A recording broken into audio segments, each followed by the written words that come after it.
እንደምን አላችሁ? የጌታ ጸጋና ሰላም ይብዛላችሁ። መጋቢ መስፍን ጉተማ ክርስቲያናዊ ፍቅር ክፍል 1። ስለ ክርስቲያናዊ ፍቅር ምንነት ከማየታችን በፊት ፍቅር መቼ ተጀመረ? ፍቅር ምንድን ነው? ስንት አይነት ፍቅር አለ? የሚሉ ጥያቄዎችን መጠየቅ አስፈላጊ ነው። ፍቅር መቼ ተጀመረ ለሚለው ጥያቄ መልሱ ፍቅር ጅማሬ የለውም የሚል ነው። ምክንያቱም ፍቅር ምንጩ እግዚአብሔር ነው። እግዚአብሔር ደግሞ ራሱ ፍቅር ነው። እግዚአብሔር ጅማሬና ፍጻሜ የሌለው ዘላለማዊ አምላክ ነው። ስለዚህ ፍቅር ጅማሬ የሌለው ዘላለማዊ ነው ማለት ነው። አንደኛ ዮሐንስ ምዕራፍ 4 ቁጥር 16 እግዚአብሔር ፍቅር ነው፣ በፍቅርም የሚኖር በእግዚአብሔር ይኖራል፣ እግዚአብሔርም በእርሱ ይኖራል ይላል። ፍቅር የእግዚአብሔር ባህሪ ነው ብለናል። የእግዚአብሔር ባህሪ ደግሞ በሁለት ይከፈላል።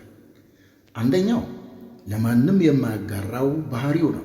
ለምሳሌ አምላክነቱን፣ በአንድ ጊዜ በሁሉም ስፍራ መገኘቱን፣ ሁሉን አዋቂነቱን፣ ሁሉን ቻይነቱን ወዘተረፈ። ሁለተኛ ለሰው የሚያጋራው ባህሪው ነው። ለምሳሌ ፍቅር፣ ቅድስና፣ ትዕግስት፣ ይቅርታ ማድረግ ወዘተ ናቸው። ስለዚህም እግዚአብሔር ለሰው ካጋራው ማለትም ካካፈለው ባህሪው አንደኛው ፍቅር ነው። እግዚአብሔር ፍቅር ስለሆነ የእርሱ የሆኑት ሕዝቡም በፍቅር እንዲኖሩ ይፈልጋል። መፈለግ ብቻም ሳይሆን በፍቅር እንዲኖሩም ያዛል። ወደ ኤፌሶን ሰዎች ምዕራፍ 5 ቁጥር 2 ክርስቶስም ደግሞ እንደወደዳችሁ ለእግዚአብሔርም የመዓዛ ሽታ የሚሆን መባንና መሥዋዕትን አድርጎ ስለ እናንተ ራሱን አሳልፎ እንደሰጠ በፍቅር ተመላለሱ ይላል። እንዲሁም የዮሐንስ ወንጌል ምዕራፍ 15 ከቁጥር 12 እስከ 14 እኔ እንደወደድኋችሁ እርስ በርሳችሁ ትዋደዱ ዘንድ ትእዛዜ ይህች ናት፣ ነፍሱም ስለ ወዳጆቹ ከመስጠት ይልቅ ከዚህ የሚበልጥ ፍቅር ለማንም የለውም። እኔ ያዘዝኳችሁን ሁሉ ብታደርጉ እናንተ ወዳጆቼ ናችሁ ይላል። ፍቅር ምንድን ነው?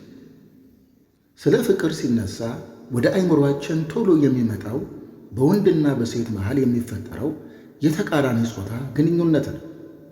ነገር ግን በተቃራኒ ጾታ መሃል የሚፈጠር ግንኙነት ሁሉ ፍቅር ነው ማለት አይቻልም። ይህንን የምንረዳው የፍቅር ምንነት ሲገባ ነው። ታዲያ ፍቅር ምንድን ነው ለሚለው ጥያቄ የብዙዎቻችን መልሱ ፍቅር ስሜት ነው የሚል እንደሚሆን እገምታለሁ። ግን ፍቅር ስሜት ነው? መልሱ ፍቅር ከስሜት ያልፋል የሚል ነው። ታዲያ ፍቅር ምንድን ነው? ፍቅር ከስሜት በላይ የሆነ ያፈቀሩትን ሰው ፍላጎት ለማሟላት የሚደረግ የማያቋርጥ ሂደት ወይም ቁርጠኝነት ነው።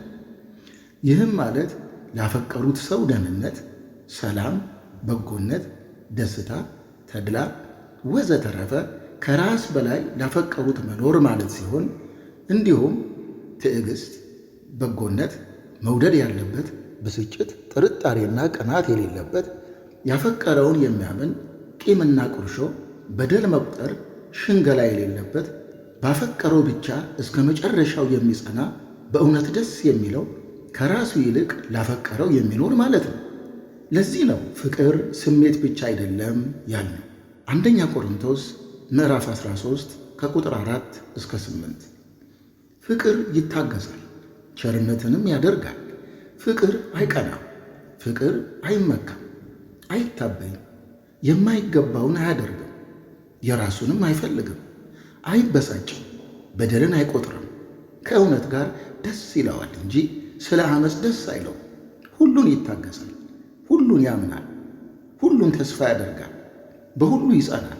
ፍቅር ለዘወትር አይወድቅም ይላል። ስንት አይነት ፍቅር አለ? በመጽሐፍ ቅዱስ ውስጥ የተለያዩ የፍቅር አይነቶች አሉ። ዋና ዋናዎቹ 4 ናቸው። እነርሱም አጋፔ፣ ስቶርጅ፣ ፊሊያ፣ ኢሮስ የሚባሉ ሲሆን የአራቱም የፍቅር አይነቶች ስያሜያቸው በግሪክ ቋንቋ ነው። ከዚህ ቀጥለን አራቱን የፍቅር አይነቶች በዝርዝር እንመልከት። አንደኛ፣ አጋፔ የሚባለው ፍቅር ሲሆን የዚህ ፍቅር ባህሪ ያለምንም ቅድመ ሁኔታ ሌላውን መውደድ ነው። ይህ የፍቅር አይነት ጠላት የሆነን የሚጠላን ሳይቀር እንዲሁ መውደድ ነው። ይህ ፍቅር የእግዚአብሔር ፍቅር ነው። ለዚህ ምሳሌ እግዚአብሔርን የማንወድ ከፈቃዱ የራቅን ጠላቶቹ ሳለን እንዲሁ ወደደን። እኛን የመውደዱ መገለጫ በኃጢአታችን ምክንያት ጠላቶቹ ሳለን ስለ እኛ ክብሩን ሁሉ ትቶ ከሰማያት ወርዶ ፍጹም ሰው ሆኖ የባሪያንም መልክ ይዞ በእርሱ ሥቃይና መከራ እኛ ከዘላለም ሞት እናመልጥ ዘንድ በእኛ ምትክ እኛን ወክሎ ስለ እኛ መከራ ተቀበለ። በመስቀል ላይ ተሰቅሎ ሞታችንን ሞተልን። ስለ እኛም ሞትን አሸንፎ ለዘላለም ክብር መቃብር ፈንቅሎ ተነሳለን። ስለዚህም በጌታ በኢየሱስ ክርስቶስ ብቸኛ ዳኝነት በማመናችን በእርሱ ሥቃይና መከራ ሞትና ትንሣኤ እኛ የዘላለምን ሕይወት አገኘን፣ የእግዚአብሔር ልጆችም ሆንን። ወደ ፊልጵስዩስ ሰዎች ምዕራፍ 2 ከቁጥር 5 እስከ 8። በክርስቶስ ኢየሱስ የነበረ ይህ ሐሳብ በእናንተ ዘንድ ደግሞ ይሁን።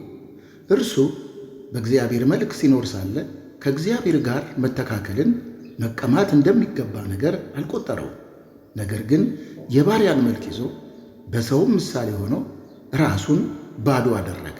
በምስሉም እንደ ሰው ተገኝቶ ራሱን አዋረደ፣ ለሞትም ይኸውም የመስቀል ሞት እንኳ የታዘዘ ሆነ ይላል። እንዲሁም ወደ ሮሜ ሰዎች ምዕራፍ 5 ቁጥር 8 ነገር ግን ገና ኃጢአተኞች ሳለን ክርስቶስ ስለ እኛ ሞቷልና እግዚአብሔር ለእኛ ያለውን የራሱን ፍቅር ያስረዳል ይላል። ደግሞም አንደኛ ዮሐንስ ምዕራፍ 4 ቁጥር 10 እግዚአብሔር እርሱ ራሱ እንደወደደን ስለ ኃጢአታችንም ማስተሰሪያ ይሆን ዘንድ ልጁን እንደላከልን እንጂ እኛ እግዚአብሔርን እንደወደድነው አይደለም ይላል። ሁለተኛ፣ ኢሮስ የሚባል የፍቅር አይነት ሲሆን ይህ የፍቅር አይነት በባልና በሚስት መሃል ያለ የተቃራኒ ጾታ ፍቅር ነው። መኃልየ ዘሰሎሞን ምዕራፍ 8 ከቁጥር 6 እስከ 7 እንደ ማኅተም በልብህ እንደ ማኅተም በክንድህ አኑረኝ። ፍቅር እንደ ሞት የበረታች ናትና ቅናትም እንደ ሲኦል የጨከነች ናትና ፍንጣሪዋ እንደ እሳት ፍንጣሪ እንደ እግዚአብሔርም ነበልባል ነው። ብዙ ውሃ ፍቅርን ያጠፋት ዘንድ አይችልም፣ ፈሳሾችም አያሰጥሟትም። ሰው የቤቱን ሀብት ሁሉ ስለ ፍቅር ቢሰጥ ፈጽሞ ይንቁታል ይላል። እንዲሁም መጽሐፈ ምሳሌ ምዕራፍ 5 ከቁጥር 18 እስከ 19 ምንጭህ ብሩክ ይሁን፣ ከጉብዝና ሚስት ጋር ደስ ይበልህ፣ እንደ ተወደደች ዋላ እንደ ተዋበችም ሚዳቋ ጡቷ ሁል ጊዜ ታርካ፣ በፍቅሯም ሁል ጊዜ ጥገብ ይላል። ሦስተኛ፣ ፊልያ የሚባል የፍቅር አይነት ሲሆን ይህ የፍቅር አይነት የጓደኝነት ፍቅር ነው። መጽሐፈ ምሳሌ ምዕራፍ 17 ቁጥር 17 ወዳጅ በዘመኑ ሁሉ ይወዳል፣ ወንድምም ለመከራ ይወለዳል ይላል። እንዲሁም አንደኛ ሳሙኤል ምዕራፍ 1 ቁጥር 18 ዳዊትም ለሳኦል መናገሩን በፈጸመ ጊዜ የዮናታን ነፍስ በዳዊት ነፍስ ታሰረች፣ ዮናታንም እንደ ነፍሱ ወደደው ይላል። አራተኛ፣ ስቶርጅ የሚባል የፍቅር አይነት ሲሆን ይህ የፍቅር አይነት የቤተሰብ ፍቅር ነው። ይህ ፍቅር ወላጆች ለልጆቻቸው፣ ልጆችም ለወላጆቻቸው እንዲሁም በወንድምና በእህት መሃል ያለ ፍቅር ነው።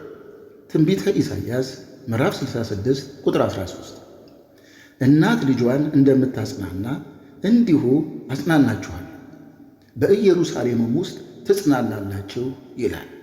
እንዲሁም የዮሐንስ ወንጌል ምዕራፍ 11 ከቁጥር 1 እስከ 5 ወገኖቼ የተመለከትናቸው አራቱም የፍቅር አይነቶች ከእግዚአብሔር ናቸው። ከእግዚአብሔር ውጪ ፍቅርን ሊሰጥ የሚችል ማንም የለም። ካየናቸው ከአራቱ የፍቅር አይነቶች አጋፔ ከተባለው ፍቅር ውጪ ሦስቱም የፍቅር አይነቶች ይብዛም ይነስም በሰው ሁሉ ውስጥ ይገኛሉ። ሦስቱንም የፍቅር አይነቶች እግዚአብሔር ለሰው ሁሉ ሰጥቷል። ለዚህ ማረጋገጫ ሰው ሁሉ ቤተሰቡን ይወዳል፣ ጓደኛውን ይወዳል፣ ዕድሜው ለአቅመ አዳም ሲደርስም ወንድም ይሁን ሴት ተቃራኒ ጾታውን ይወዳል። ነገር ግን አጋፔ የተባለው የፍቅር አይነት በሰው ሁሉ ውስጥ አይገኝም።